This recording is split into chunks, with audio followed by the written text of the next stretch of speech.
But you can get those curtains for me. Jaya Radha Madhava Kunja Bihari.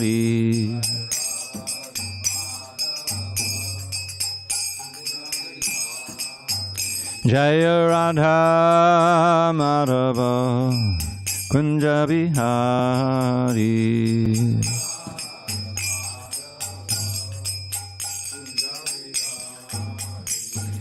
Gopijana Vallabha Girivaradhari.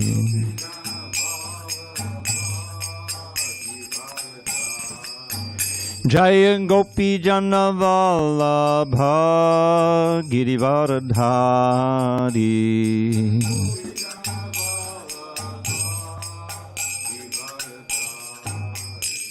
And Yashodanandana Bhajana Ranjana. Yashodanandana Bhajana Ranjana. Yamunatira Vanachari. Yamunatira Vanachari.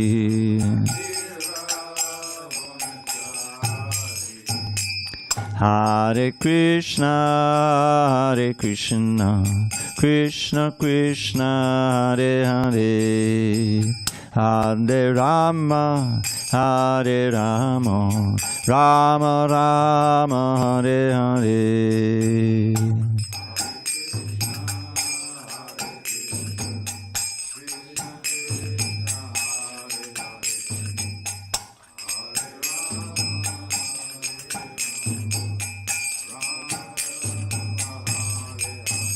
Hare Krishna, Hare Krishna, Krishna Krishna, Hare Hare, Hare Rama, Hare Rama, Rama Rama, Hare Hare.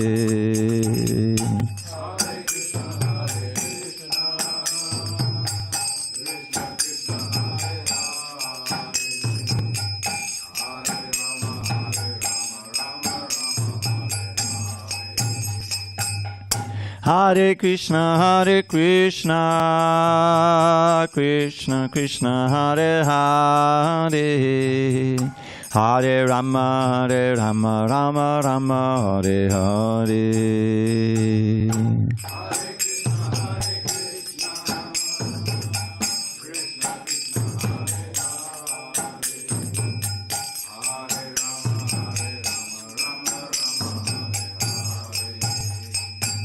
Jaya Radha Madhava Kunja Bihari.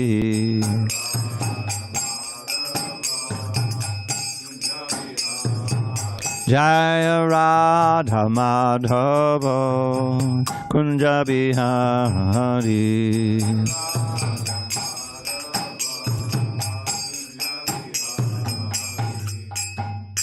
Jaya Om Vishnupad Paramahansa Varavajikacharya Ashtottara Sri Srimad His Divine Grace Srila A.C. Bhaktivedanta Swami Prabhupada Ki Jai.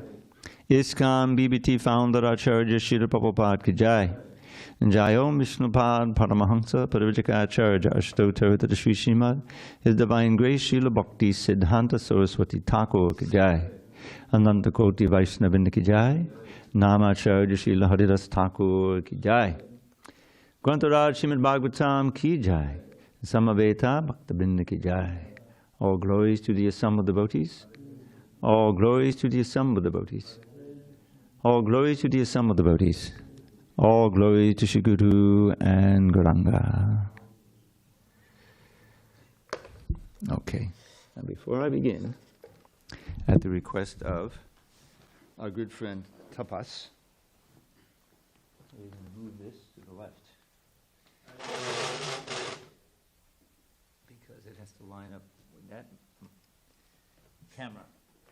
So watch, you can tell this thing, just as it down there, yeah, it should be right to the left of it. Okay? Or right to the right of it, looking this way. Thank you. So that chair should be aligned always on your left side. Square on your left side should be aligned with the chair. But it's okay. I don't understand your accent. What did he say? On your left side there is square. The chair's left side there is square. Square. All right. But it's okay. If the class is getting delayed, I can move the camera. Don't worry, Prabhu. All right. We'll do it later. We'll work it out. I'm just trying to line it up with that camera. But I guess I'm not right. Okay. All right. Sorry for the confusion. All right. Narayanam namaskritya. Narayanam namaskritya. Narang chaiva narottamam. Narang chaiva narottamam. Tapas. There's a delay. So I'm sorry if you would just chant to yourself, because it's kind of a little confusing. You know what I'm saying? Sorry, Prabhu, my microphone was on. I normally keep it off. Sorry. Okay. Let's start again. Narayanam namaskritya. Narang chaiva narottamam. Devim saraswatim vyasam. Tato jayamadiriyet. Before reciting the Srimad Bhagavatam, which is the very means of conquest, we should offer our respectful obeisances unto Lord Narayan, the Supreme Personality of Godhead, unto Narayan Rishi, the supremest human being, unto Mother Saraswati, the goddess of learning, unto Srila Vyasadeva, the author, and unto Srila Prabhupada, the translator, commentator, and our spiritual master. Anashtaprayesha Bhadreshu Nityam Bhagavata Sevaya Bhagavatyuttama Shloke Bhakti Bhavati Naishtiki. By regular attendance in classes on Srimad Bhagavatam and by rendering devotional service to the pure devotee, all that is inauspicious within the heart is destroyed almost to nil, and loving devotion to the Supreme Lord, who is glorified in transcendental songs, is established as an irrevocable fact. Okay, time out. Sorry, I had my strenuous walk, and now I'm too hot. This is the world of duality. Too hot, too cold, too left, too right. All right. Put that right there. Put this right back where it belongs. Okay. Om Namo Bhagavate Vasudevaya. Om Namo Bhagavate Vasudevaya. Om Namo Bhagavate Vasudevaya.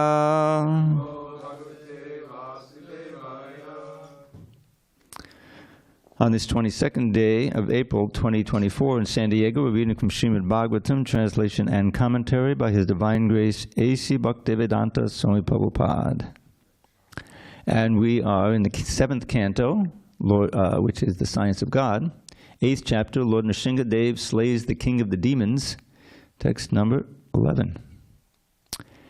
Shri Hiraṇyakaśipu Ruvacha Vyaktam Tvam Martukamo Asi Yo Atimatram Bhakattase Mumushunam Hi Mundatman Nanu Sur Viklava Giraha. Shri Hiraṇyakaśipu Ruvacha Vyaktam Tvam Martukamosi Yotamatram Bhakattase Mumushunam Himandatman Nanusyur Viklavagiraha. Shri Hiraṇyakaśipu Ruvacha Vyaktam Tvam Martukamosi Yotamatram Vikattase Mumushunam Himandatman Nanusyu Viklavagiraha.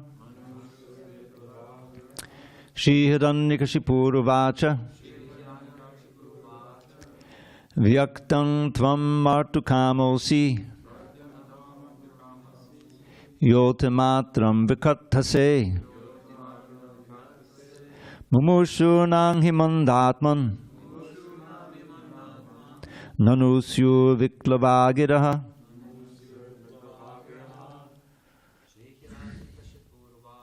Shri Hiraṇyakaśipu uvaca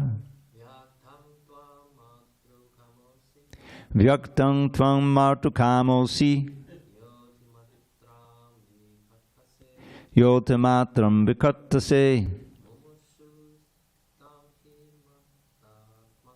mumushurnami mandatman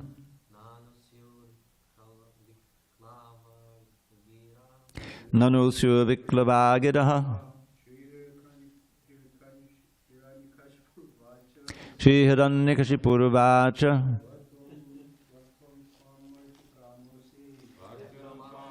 Kamosi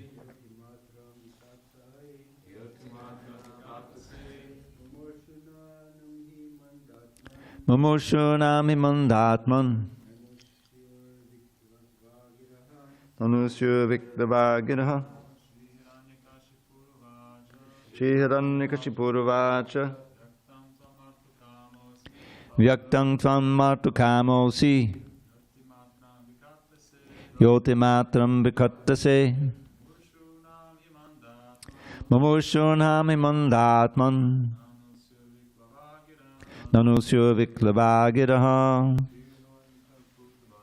Shri Hiraṇyakaśipu uvaca Vyaktam tvam martukamosi yotamatram vikattase mumushunami mandatman nanusyo viklavagiraha. You want to try it? Okay. Anyone online? Come on, Tapas. Shri Hiraṇyakaśipu uvaca Shri Hiraṇyakaśipu uvaca Vyaktam tam martukamosi Vyaktam tvam martukamosi jati matram vikattase yoti matram vikattase mumushunam hi mandatman mumushunami mandatman nanusyu viklavagiraha. nanusyo viklavagiraha. Word by words. Shri Hiraṇyakaśipu uvaca. The blessed Hiraṇyakaśipu said, Vyaktam, evidently, tvam, you, martukamaha, desirous of death, asi, are, yaha, one who, atimatram, without limit, vikattase, are boasting, as if you had conquered your senses, whereas your father could not do so. Mumushunam, of persons who are about to meet immediate death. He, indeed, manda atman, O unintelligent rascal. Nanu, certainly. Syuhu, become. Viklavaha, confused. Giraha, the words. Translation. Hiraṇyakaśipu replied, "You rascal, you're trying to minimize my value as if you were better than me at controlling the senses. This is overintelligent. I can therefore understand that you desire to die at my hands, for this kind of nonsensical talk is indulgent by those about to die." Purport. It is said in the Hitopadesh, Upadesho himurkanam pakopaya nashantaye. If good instructions are given to a foolish person, he does not take advantage of them, but becomes more and more angry. Prahlāda Mahārāja's authorized instructions to his father were not accepted by Hiraṇyakaśipu as truth. Instead, Hiraṇyakaśipu became increasingly angry at his great son, who was a pure devotee. This kind of difficulty always exists when a devotee preaches Krishna consciousness to persons like Hiraṇyakaśipu, who are interested in money and women. Parentheses. The word Hiranya means gold, and Kashipu refers to cushions or good bedding.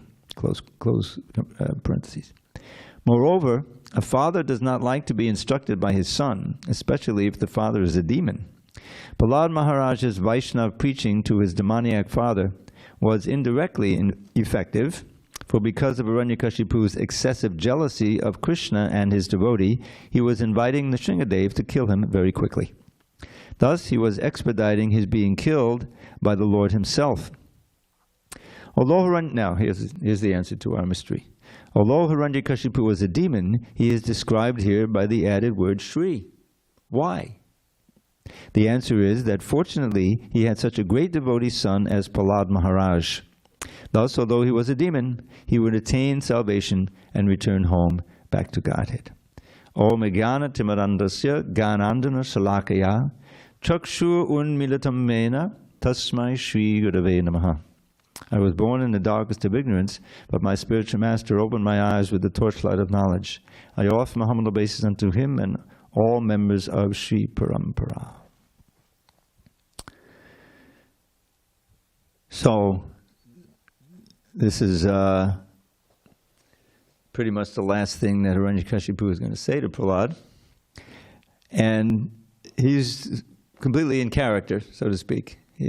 Although he is blessed, Sri Hiraṇyakashipu, although he will return back to Godhead pretty soon, he's got 2 more births. And he is, of course, intrinsically a resident of Vaikuntha, or at least a gatekeeper. It's a very exalted soul. But he's been covered, and he's convinced he's all-powerful, that he's God, and that anyone who challenges that, he'll cut down. And so he's a typical demon, but an extreme case because of his great power and austerities and all these different things. So the Prabhupada makes the point here, he's quoting from the Hitopadesh. If good instructions are given to a foolish person, he doesn't take advantage of them, but becomes more and more angry. So this is the nature of the demons. Why are they demons? Because they're enemies of God, declared enemies of God. Agnostic, they can be saved. Agnostic means literally, I don't know. But the dyed-in-the-wool agnostics are difficult because they're convinced that no one can know. And they're absolutely convinced of that, which kind of blocks their advancement. But the general feeling, I mean, I was agnostic. I didn't know for sure whether there was a God or not, but I was willing to find out. If you're the whole key is to be receptive to the message. And of course, that receptivity is blocked if one is too much involved in material activities. But even though that's true, still one can if one is not an out-and-out demon, but is simply confused, just like there's this wonderful verse in the 11th canto describing the Madhyama Adhikari and the Uttama Adhikari and the Kanishna Adhikari. We should really know those. Even if we don't know the Sanskrit, we should know what they mean. Basically, the Uttama Adhikari sees God within everyone's heart and everywhere. And he sees everyone as a devotee, because even if they're just serving the material energy, they're still serving Krishna. So therefore, the way it's described, that for the Paramahamsas or the Uttama Adhikaris to preach, they have to come down to the Madhyama level. Ishvare tadadineshu balisheshu dvishatsucha prema maitri kripopeksha yakaroti samadhyama. So this is the definition. Sanskrit is such a wonderful language. There's a list of things at the beginning, and then there's 4 different things that match up to them. So the first one is Ishvara, the Lord. Adineshu, those who are related to the Lord, the devotees. Balisheshu, those who are innocent. They're not out and out demons, they're just confused, victimized, you know. This is the vast mass of people, the innocent, who can be attracted to Krishna. And then there's the Dvishatsu, those who are envious, those who are declared enemies of God. So he deals with each category in a different way. For the Lord, he tried to develop love for God, prema. Maitri, friendship. Mitra means a friend. Maitri is friendship for the devotees. Very important. We have in the Upadeshamrita several verses of how we should relate to devotees. Dadati Pataganati Guyamakati Pachiti, giving and receiving gifts, revealing one's mind and hearing confidentially, and giving prasadam and accepting prasadam, like that. So that's so important. And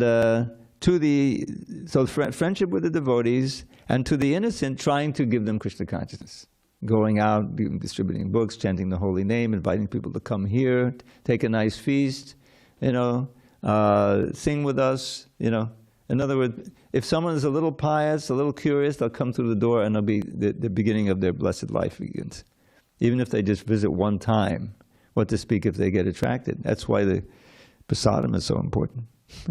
If prasadam is intrinsically attractive, is prepared nicely, offered with love, then that's, even if someone is not so much interested in philosophy, they'll keep coming back.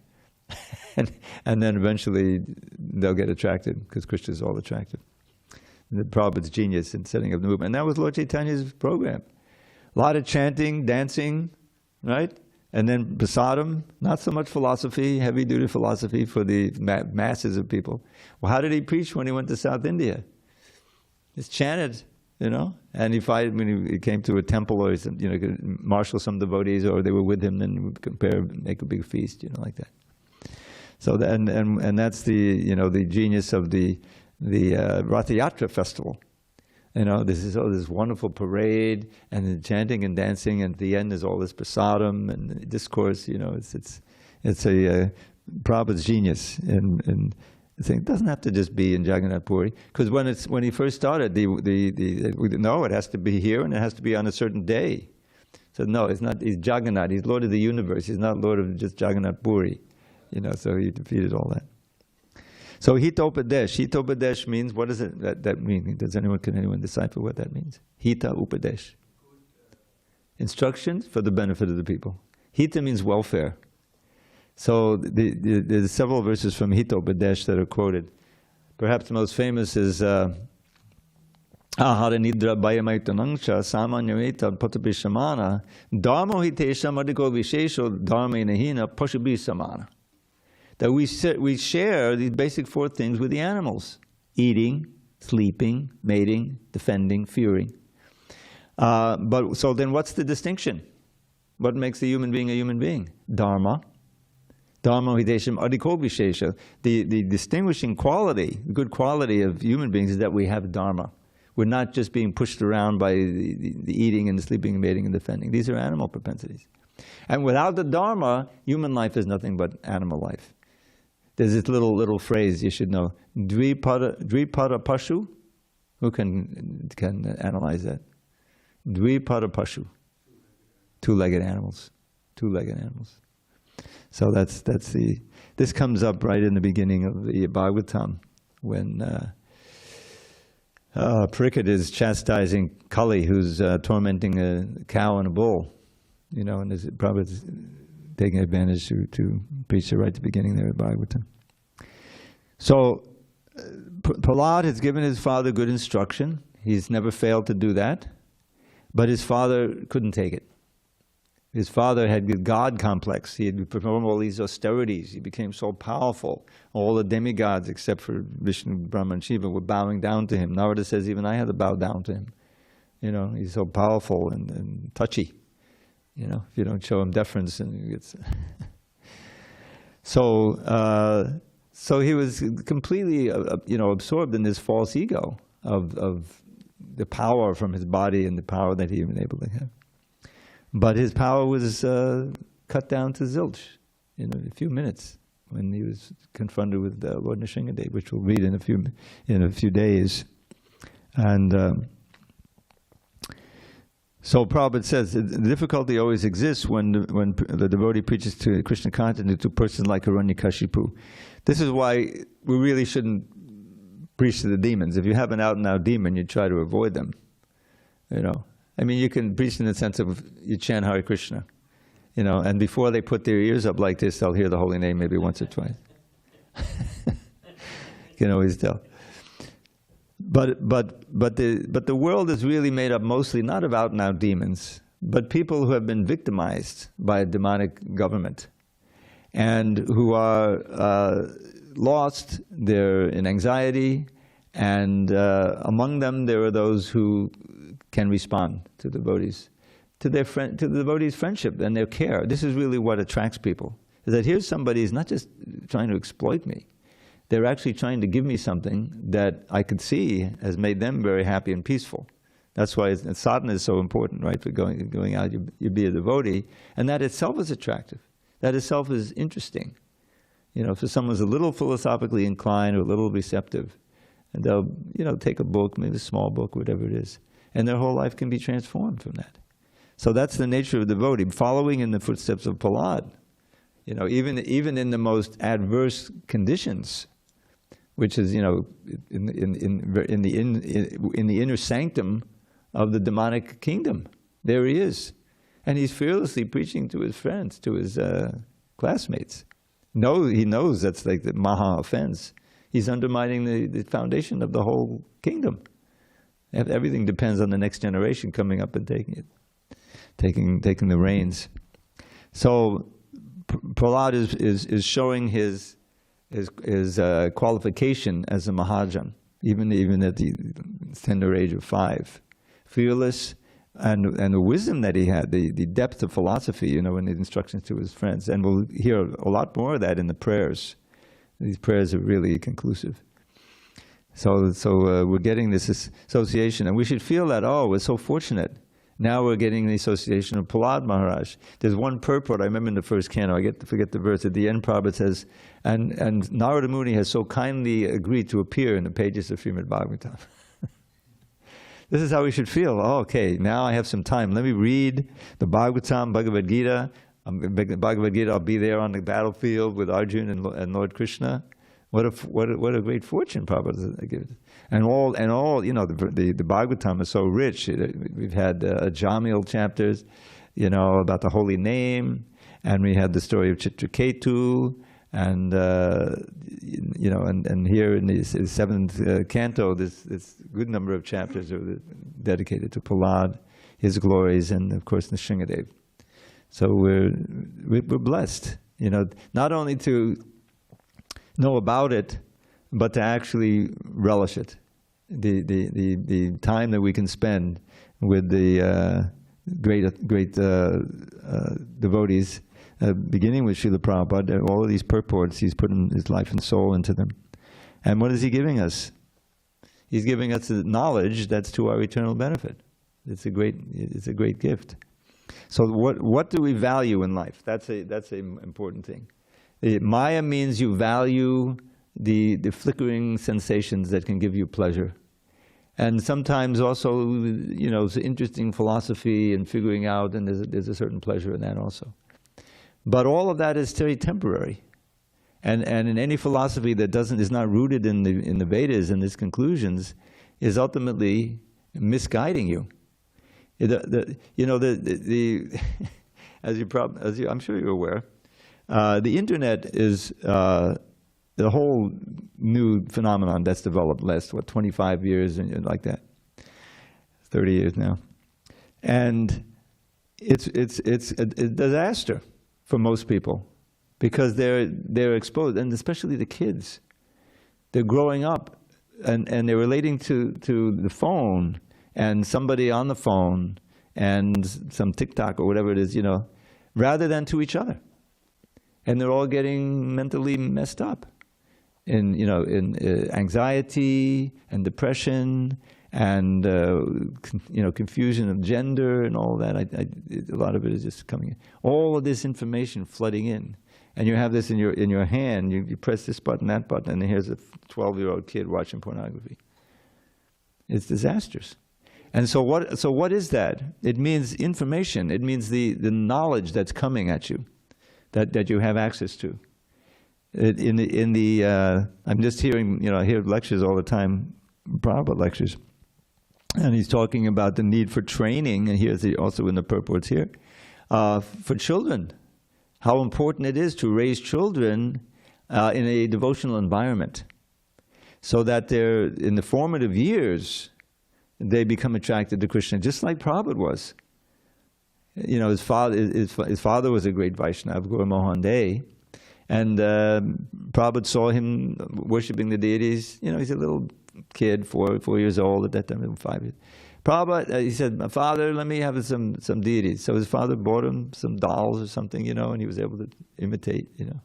And those impressions, of course, Prabhupada's a Nitya Siddha, but he's giving us instruction like that based on his own life.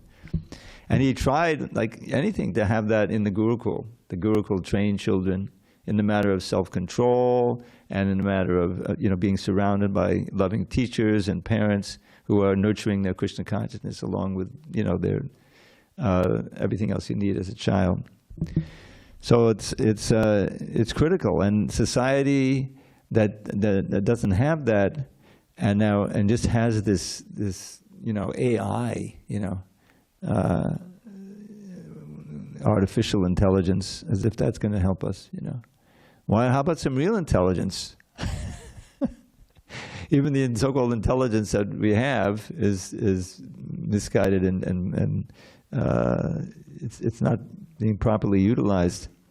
So that's the real mission of the Krishna consciousness movement, to bring society back to sanity, ourselves first of all, to realize what is this life all about. It's not just about trying to maximize your pleasures, you know. I mean, I just keep coming back to that verse, but it's so critical. Yehi sangsparja bhoga dukkha yone evite. That's such a revolutionary line. The pleasures that come from contacting the senses with the sense objects, and the sense includes the mind. You can be sitting there, and your senses are, your only senses working is your eyes, your ears, and your mind, and you become completely covered. Television or whatever you're watching, you know. So the mind is also key. Those pleasures, the wise, you know, those who are intelligent don't indulge in them, because they know that they're the sources of all misery. How are they the sources of misery? Well, if nothing else, I mean, first of all, there's all the obvious miseries that are coming from indulgence in drugs of all kind, you know. And illicit sex, you know, the diseases and the unwanted children. What do you do about that? Oh my God, you know. It's just a little pleasure and a whole lot of pain, you know. That's the obvious thing. All the 4 regs that we follow, they can bring tremendous pain. We have one fellow here, I'm not going to mention his name, who was addicted to gambling.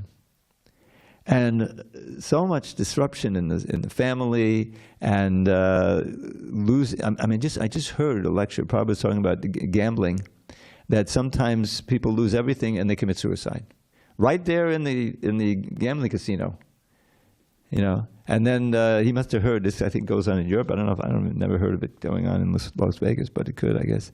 And they just, you know, the guy commits suicide, whatever he does in his hotel room, whatever, and they take the body, throw it on the street. Horrible, you know. You have hope. You go to I want to win. You know, you lose everything. You lose your mortgage. Your family leaves you. You know. So all of these addictions, they're just extreme examples of ordinary attachments that you have that are thought to be wholesome, but they're not. And after a life of this, you know, addiction, is, you know, this mental agony really you can go through. Then you take birth again, you know, and in between now and the birth, there's so much punishment you could be.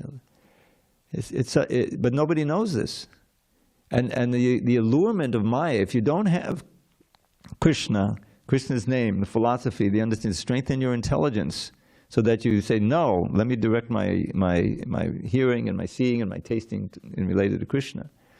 Then you've got to be, especially in this age, you're going to be suffering when you're alive and after death too.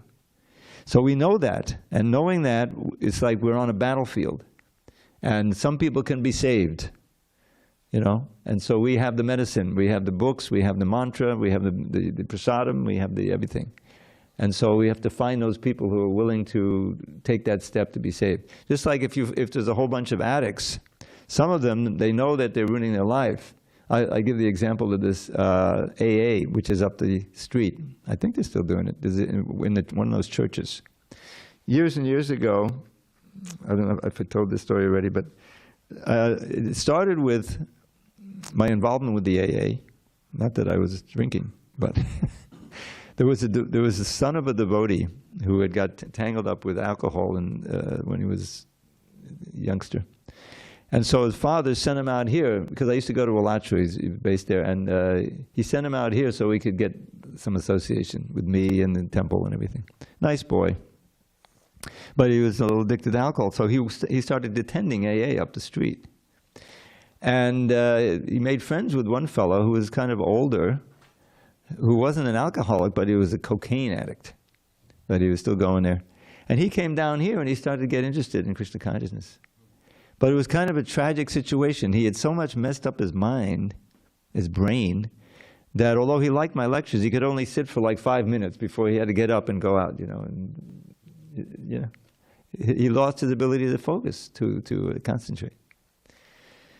So eventually he invited me to come up there to give a talk, And usually I went up and I listened for one day and see what's going on. And usually people get up and they say, "My name is Joe Smith, and I'm an alcoholic, but I've been clean for 6 or 8 months, and I've got the little thing they give you, a badge or whatever."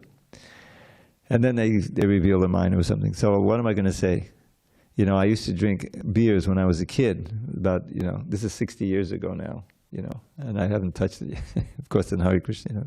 So I didn't say that, but I did give a little talk, because in many ways they try to follow the same thing. First, you need association. It's so important, of others who are on the path. You need a guide, And they don't, there's all kinds of religions in there, so it's just the higher power. They're calling on the higher power to help me, which is good. But without the mantra and the process, it doesn't work all the time. Although sometimes people can get clean. So this poor cocaine guy, eventually he became a disturbance, and we had to ask him to leave. But he came back. I mean, this is now, we're talking maybe 6 months ago. He comes in here. He comes to my apartment. He must have found out where I lived. Knocks on the door. "Hey, how you doing?" I said, "Oh, not so good, not so good. I came, I parked my car, now I forgot where I parked my car. What to do?" Oh, God. I try to help him. He said, "I'm looking for the what is it called? A phone company right down the street in the corner of Dawes and Garnet. T-Mobile."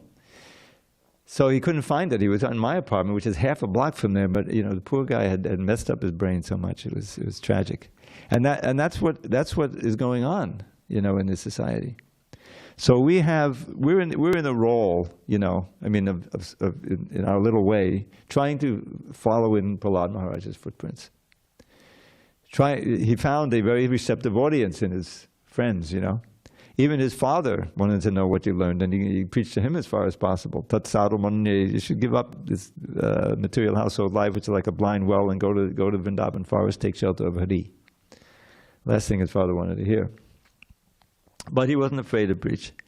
So we're also in that role where we're trying to find some receptive souls who will listen, who will maybe take a book, who will come to the temple, come to the lounge, whatever it is, to get exposure to the mantra, to the devotees, to the knowledge, the books, to the atmosphere like that, to Krishna, And that's very dear to Krishna. He really says in the Bhagavad Gita, "Nachatasma manuseshu kashyame priya krittama." There's no one more dear to me than those who are the other side. Yeah, that's it. Who are giving my message, teaching. He actually says, teaching my message to the devotees. That's what he says. So I take great, all my years teaching Bhagavad Gita class, I said, well, maybe I can get a little traction, But giving what we know, even if it's just a very little, even after one day, we know the Hare Krishna mantra, we know that is very important for our own advancement. That Krishna, because after all, the whole thing depends on pleasing Krishna. When Krishna is pleased, He's in your heart, don't forget. He's going to give you the inspiration, He's going to guide you to go here, do this, do that, And so that's, we should always remember that. that whatever we can do with our sadhana, of course, has to be the foundation, but also to participate in the preaching effort, whether it's the lounge or it's the direct book distribution, Harinam, whatever it may be. And we can get the mercy of Srila Prabhupada and Krishna, Lord Chaitanya, and the Panchatattva. Okay, any questions on this particular verse? This is Hiraṇyakashipu's answer to Prahlāda. He's incorrigible, and he'll move on. He's going to move on soon to his next experience. Yes, Prabhu. Oh, go ahead.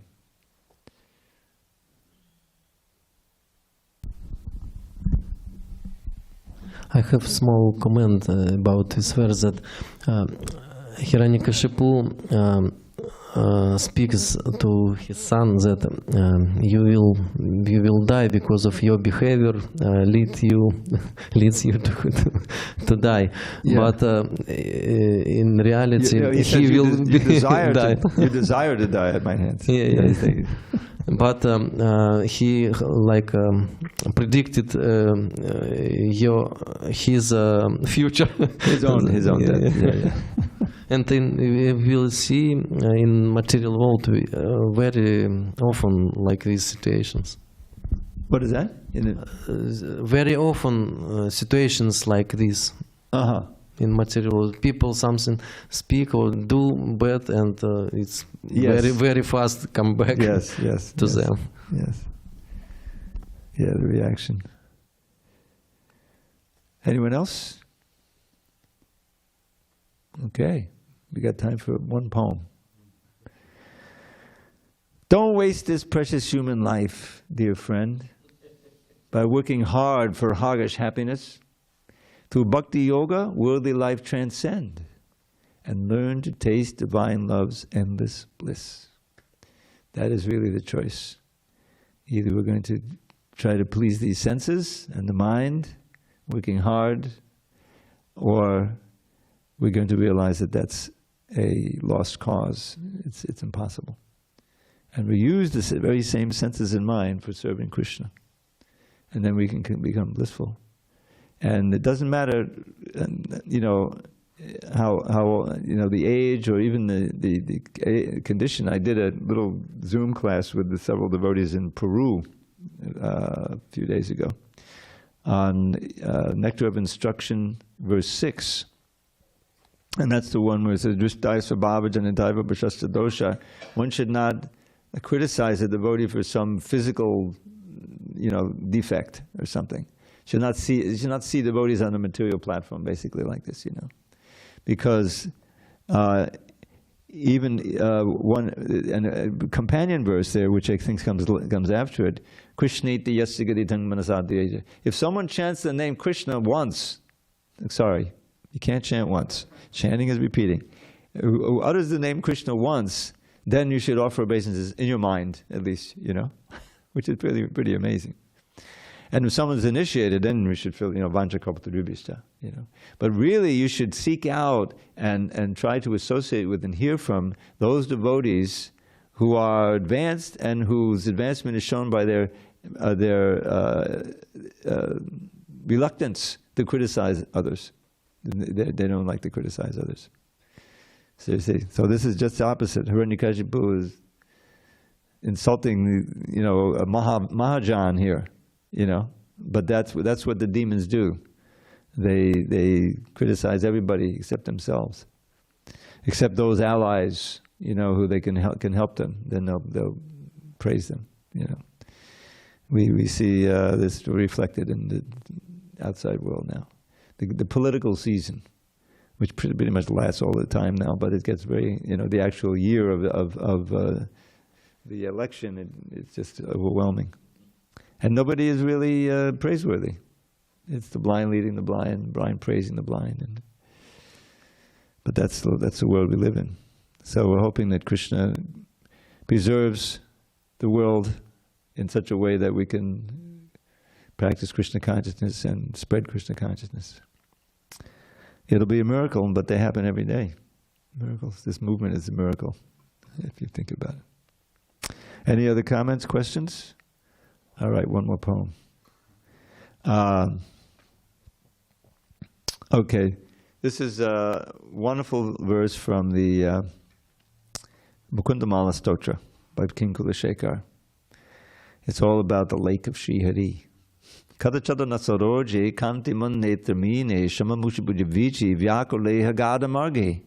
Hari sadasi vagayapi yatejo jalaugam bhavamotapatikin klesham adhyachachami.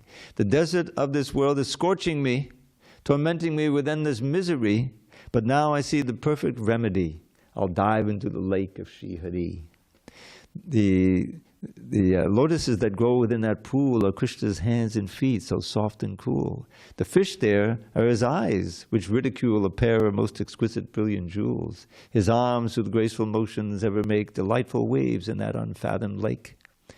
Its water is his splendor. Let me take deep draughts of it, my burning thirst to slake. If you want quick relief from misery and wish to get perfection easily, then take to heart my easy remedy and dive into the lake of Sri Hari. Hari Bol. All glories to Srila Prabhupada.